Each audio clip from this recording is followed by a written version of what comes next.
Thank you, Mike Bratton and Rob Perez, for putting together a very nice 2.5-minute video out of 45 minutes of rambling, incoherent answers that I gave them, so I do truly appreciate it.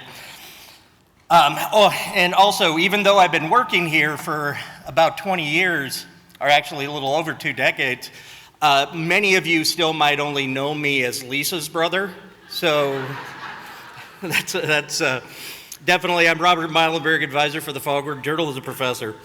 I am incredibly grateful to receive this honor. I've had the pleasure of sitting where y'all do, watching many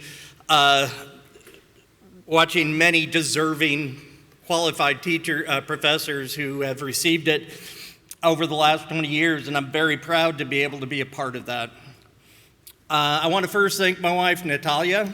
So Natalia, she is here with my mother-in-law, Luz. Thank you so much for being here.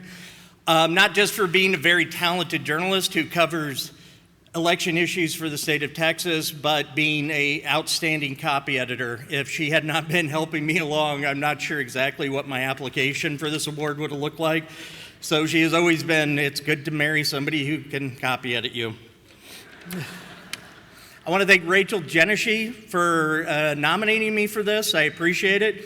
Rachel's been a dear friend for years, and I've been fortunate that she's been a coworker now and a fellow faculty member at Del Mar for the past 5 years. And she has brought an amount of energy and ideas to the communications program that I'm just extremely grateful for, so thank you. And Allison Ehrlich, who is also working with me there, I appreciate you a great deal. The Del Mar College community means a lot to me. Even though I grew up 1,200 miles from here on a small farm in South Dakota, you saw a picture of the school. I will tell you now that they have added to that school since then, so that was an old picture. Me and all 4 of my sisters, my daughter, and one of my brother-in-laws have all graduated from Del Mar. We all arrived here at different stages in our lives, and this college provided us an opportunity to get an education that has proven invaluable over the years. I see it in my daughter Sam, who was not able to be here. She started a new teaching job in San Antonio. I'm extremely proud of her. She's teaching high school now. And she went through the collegiate high school program and finished with her associates and finished her bachelor's much younger than I ever did, so she's doing quite well. I believe the true hope, and it's a basic sense, and I do believe that all of us pretty much have this, but any hope our society has is to have good access to quality higher education, and Del Mar has provided that for almost a century. And I'm just really proud to have been a part of that for the last 20 years. When I started Del Mar, I'd been away from formal education for 5 years. I had spent a few years in the Army, and then I spent a few years as aimless wandering from Montana to South Texas. However, I did start the college with one huge benefit. I had 4 sisters, older sisters, Leah, Lisa, Lynette, and Lainey. I was supposed to be named Lance. I think my dad was drunk when he filled out the birth certificate. It was South Dakota in the 70s, so it was okay. Anyway, I was able to complete my associate's degree because of the support and the help, both financial and emotional, of my sisters, and academic. At the time, I also had the very good fortune of walking to the Foghorn office my very first semester.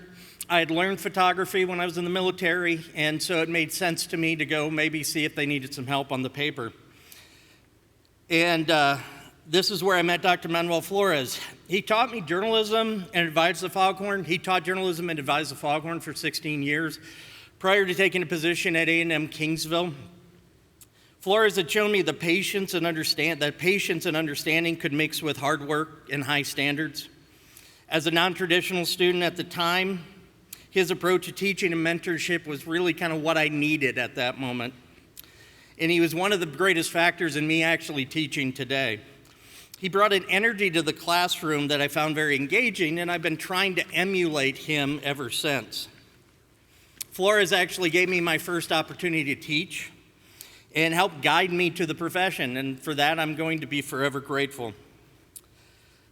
Being the Foghorn advisor for the past 20 years has been the most meaningful, frustrating, joyful, aggravating, enlightening, tiring, and wonderful parts of my job. I still start each semester with a great deal of optimism. It has turned into cautious optimism, but it's optimism nonetheless. And the optimism comes from the knowledge that our student journalists have the support of an administration that has clearly proven they believe and stand behind the First Amendment rights of their journalists, student journalists. That kind of support, unfortunately, is quite an anomaly in college journalism, unfortunately today, but not at Del Mar. That's why I must take a moment to emphasize my great appreciation for President Escamilla and his administration. Thank you.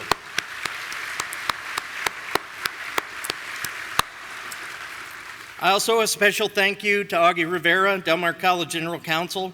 He has not only supported student journalism by making himself available to answer questions or speak to students, but also showing his supports when, say, maybe your student journalist put out an article that some people find distasteful. Some people may know what that is. I definitely won't dive into it. But knowing you have that support is just a foundation. It's a comfort. And it's hard to understand what exactly is going on at other colleges when it comes to student media outlets and student voices. There are many students who find their path to journalism and public relations fields through the Foghorn. And I will admit the public relations is often a much more enticing path. I'm very proud of the Foghorn alumni that are working throughout Corpus Christi, Texas, and the country. I should be better with my pages, sorry. However, one of the things I tell students who want to be journalists is, you will not make much money in the beginning, and if you're doing your job as you should be, a lot of people will hate you. It's the students that understand what I mean with that less than effective sales pitch that thrive in the position. They're driven with the need to know what's happening in their community, their path to a career in journalism. Their path to a career in journalism really does understand that it starts at the Foghorn by continuing our tradition of to be a reliable local news source. For example, just this past spring, Foghorn students had covered the water crisis, multiple immigration protests, presidential visits, and they were the only news outlet to thoroughly cover the Corpus Christi high school student protests and walkouts. Graduates find there are still people looking for dedicated journalists. They find journalism jobs and thrive, even if those positions don't look like they did 20 or 30 years ago. One thing I can do is help inspire students who are wanting to be journalists is to show them where our Foghorn alumni are today. Many alumni are working on local TV, radio, newspaper, those things, but they're also working throughout the state and the country. We currently have alumni working for the Texas Standard, NPR, Oregon Public Radio, VoteBeat, Texas Tribune, CNN. We have alumni who have had their reporting featured nationally in programs such as This American Life, and we've had multiple Pulitzer Prize nominees and winners. Some may look at the current landscape of our news industry and find it a bit bleak.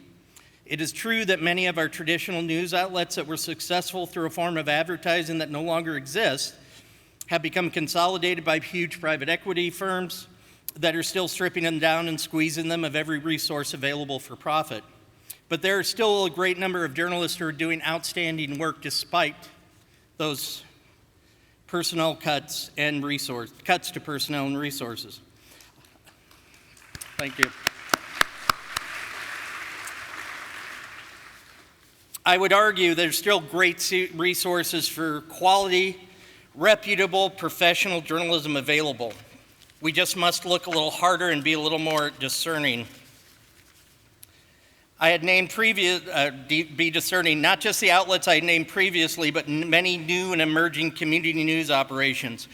Local journalists will never cease to keep their communities informed. As news deserts become more common, local journalists continue to take it upon themselves to find solutions and new mediums to produce their work. Texas journalists went on to create publicly funded online news outlets such as Texas Tribune, Fort Worth Report, and the El Paso Matters, just to name a few.